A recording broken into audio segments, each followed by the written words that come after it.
결국 터질게 터졌습니다. 이젠 사랑할 수 있을까에서 결혼정보회사 대표로 나왔던 성지인 씨가 방심위에서 중징계인 주의를 받았는데요. 성지인 대표는 방송에서 키 167cm 연봉 4천 이하 탈모 남은 결혼정보회사 가입이 불가하다는 막말을 내뱉고 탈모 질환을 앓고 있는 남성들을 희화화하다가 방심위에서 중징계를 받았습니다. 또 방송 중 살찐 사람을 북쪽 위원장 닮은 꼴이라고 묘사하기도 했는데요. 최근 방송에서 30대에 동안 외모를 지닌 50대 여성 김규리 씨가 주병진의 세 번째 맞선녀로 출연을 했는데 방송이 나간 직후 김규리 씨에 대한 정보가 일파만파 확산되면서 성지인과 그의 결혼정보회사인 모두의 지인에 대한 신뢰성 문제가 불거지는 모습입니다. 해당 댓글을 살펴보면 성지인이란 대표 결혼정보회사 하지 마세요. 사람 보는 눈이 없다라는 비난을 비롯해 결혼정보회사 이 정도 실력이면 망하는 게 정답이라는 글들이 수천 개가 게재된 상황이죠. 성지인 씨는 최근 주병진 씨가 출연하는 새 예능 프로그램 이젠 사랑할 수 있을까라는 맞선 방송에 나왔는데 상담 시작부터 분위기는 심상치 않았고 성지인과 마주 앉은 주병진은 갑자기 두리번거리며 이렇게 말했습니다. 여기 경찰서 맞죠? 이유는 간단했습니다. 성지인 씨가 주병진 씨의 민감한 정보를 무서울 정도로 집요하게 캐내고 있었기 때문인데 자막에는 민감한 자산 부분이라며 포장되었지만 실제 작성표에는 유동자산, 부동자산 소유 여부, 혼인시 경제적 지원 가능성, 부모님의 직업과 자산 규모 등 주병진의 재산 상태를 너무나 디테일하게 조사하고 있었죠. 성지인 씨는 마치 형사처럼 질문을 퍼부었고 주병진 씨는 그야말로 범죄 용의자가 된 기분을 느꼈던 것인데요. 그러면서 성지인 대표는 모든 결혼정보회사 대표 중 내가 얼굴도 제일 예쁘고 일도 예쁘게 잘한다라고 자화자찬하면서 자신이 제대로 세워보진 않았지만 성혼 커플이 300에서 400 커플 된다고 하고 그중 이혼 커플은 본인이 아는 것만 한 쌍이라고 했는데 성지인 대표가 창업을 한 게 20년도인데 빠르게 이혼하셨네요. 성혼 사례비에 대해 성 대표는 건당 최대 3,300만 원까지 받아봤다. 현재 5,500만 원이 예약된 상황이라고 자랑을 하며 이번 달만 해도 10쌍을 성혼시켰는데 이에 따라 달성한 성혼 사례비가 1억이며 다음 달 목표는 2억이라고 밝혀 모두를 깜짝 놀라게 만들었죠. 주병진 씨와 상담 과정에서도 성지인은 주병진에게 결혼정보회사 가입비를 자랑스레 소개했는데 저희는 기본 가입비가 200만 원부터 시작해요. 최고 금액은 3천만 원까지 가져 하지만 특별 케이스가 있어요. 회원님들 중에는 성원비로 3억 원까지 주신 분도 계세요. 그 말을 들은 주병진은 순간 당황했는데 특히 성원비로 3억이라는 말을 꺼낼 때 주병진의 주머니 속을 샅샅이 털어낼 생각에 이미 머릿속으로 계산기를 두드리고 있는 듯했죠. 물론 프로그램 제작비에서 나갈 돈일 테지만 주병진의 입장에서 생각해보면 과거의 트라우마가 떠올랐을 겁니다. 과거 하얏트 JJ 클럽에서 여대생이라고 자신을 소개했던 업소녀 강민지와 얽힌 사건이 바로 그것인데 당시 주병진은 그 일로 결국 2억 원이라는 거액을 합의금으로 지불했던 전적이 있었죠. 아니 그럴 거면 차라리 강남 라운지 바에서 헌팅을 하는 게 가성비가 더 낫지 않을까? 주병진의 마음속 외침이 이 대목에서 들리는 것 같습니다. 하지만 인터넷의 반응은 훨씬 뜨거웠는데 방송 이후 올라온 댓글에는 결혼정보회사에 대한 비판이 넘쳐났죠. 결혼정보회사는 악질이다. 실제로 결혼이 성사되기보다 엉뚱한 사람 소개해서 회수 차감으로 돈 벌고 결국 재계약 유도하는 시스템 아닌가? 한국 사회에만 존재하는 특이한 합법적 사기꾼 집단일 뿐이다라는 댓글이 줄을 이었고 특히 성지인 씨를 둘러싼 논란도 함께 불타올랐는데요. 아무리 성혼비 3억 원이 사실이라지만 너무 무례하다. 주병진 아저씨가 돈 많다고 뜯어가려는 건 꽃뱀이나 결혼정보회사나 다를 게 없다.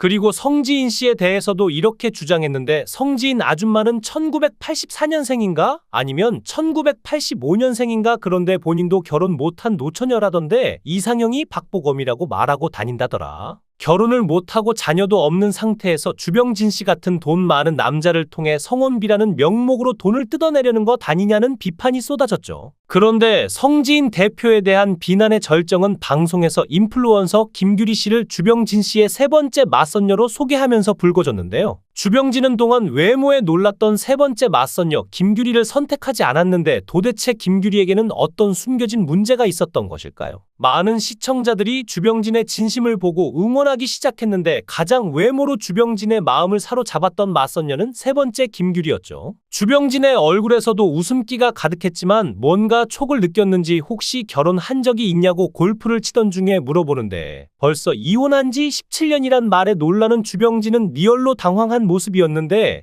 주병진은 자녀의 나이가 20대 후반이라는 걸 듣고 한 번 더 당황한 듯했죠. 딸은 29살, 아들은 25살이라니 내년이면 딸이 30인데 본인 시집 가는 거보다 딸 시집 가는 게 더 급한 거 아닌가요? 그런데 골프를 얼마나 치러 다녔으면 맞선 날 고르고 고른 옷이 세일러문 복장인가요? 골프 후 식사를 하기 위해 옮긴 자리에서 김규리는 주병진에게 제가 자녀가 있고 돌싱이라서 실망하셨죠? 라고 당연한 걸 물어보는데 그럼 본인 아들이 어디 가서 애둘 딸린 이혼녀를 데리고 오면 좋다고 받아들일 건가요? 주병진은 아니요, 실망보다도 많이 놀랐고 솔직히 제 입장에서는 좀 부담되는 건 사실이죠. 그런데 진정으로 사랑한다면 사랑하는 사람의 자녀까지 사랑할 수 있어야 한다. 이런 생각을 하고 있고 부담스러운 건 습관적으로 느끼는 건데 사실 본심은 아직 모르겠어요 라고 답하죠. 자식은 부부를 이어주는 끈이 되지만 재혼 부부의 자식은 부부를 끊어놓는 가위가 되기도 하는데 김규리는 아들, 딸을 의식했는지 자신에 대해 전혀 모르고 나온 것 같아 좀 당황했다면서 사실 자신의 자녀를 못 받아들이면 아예 시작도 안 하는 게 좋을 것 같다고 말하자 오늘 맞선에서 많이 놀란 주병진은 또 놀랍니다. 주병진은 부담되는 게 사실이라고 하면서 진정으로 사랑한다면 사랑하는 사람의 자녀까지 사랑할 수 있어야 한다고 생각한다고 말하지만 자신의 아직 본심은 모르겠다고 말했는데 사실 솔직한 심정이었을 텐데 돌싱도 내키지 않는데 애가 둘이라니 나중에 죽으면 재사는 고스란히 아들, 딸에게 상속될 수밖에 없는데요. 그리고 맞선 당일에 설마 했던 맞선녀가 20대 후반의 아들, 딸이 있는 돌싱인 줄 상상도 못했을 테니까요. 처음 카페에서 얘기할 때는 이혼녀라고 밝히지도 않고 모든 게 석연찮은 면이 많았죠.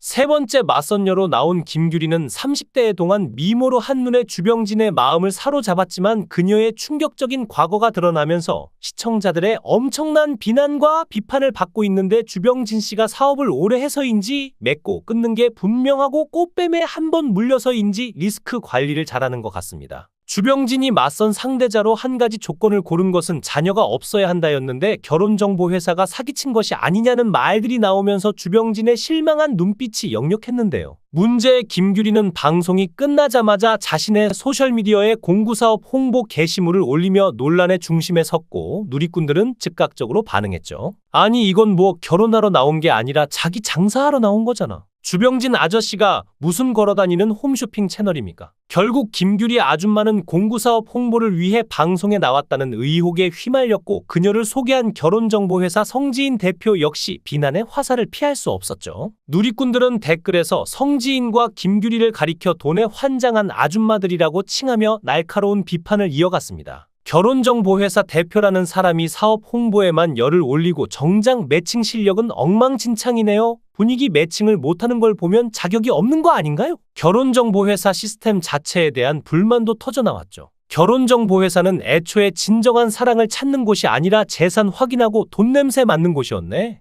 남편이나 아내를 매칭해 준다고 하면서 결국 돈 있는 사람들끼리 어울리게 만든 뒤 나중에 다툼만 생기잖아요. 이혼율이 높은 이유가 다 여기에 있다니까요. 특히 남성 쪽 재산에 대한 과도한 집착이 드러나며 결혼정보회사가 매칭 실패로 인한 소송 사건에 자주 연루된다는 사실도 재조명됐고 실제로 결혼정보회사를 통해 만난 사람들이 결혼 후 재산 문제가 불거지자 이혼하며 법정 다툼을 벌이는 사례가 많았는데요. 이제 주병진 씨의 입장이 더욱 궁금해지는데 그는 과연 이런 상황 속에서도 사랑을 찾을 수 있을까요? 누리꾼들의 한탄처럼 이 모든 것이 사랑이 아니라 거래로만 보이는 게 슬픈 현실이 아닐까요? 영상을 끝까지 시청해 주시고 귀한 시간 내주셔서 대단히 감사합니다. 구독, 좋아요 꼭 부탁드립니다. 더 좋은 영상으로 보답하겠습니다. 거원 행행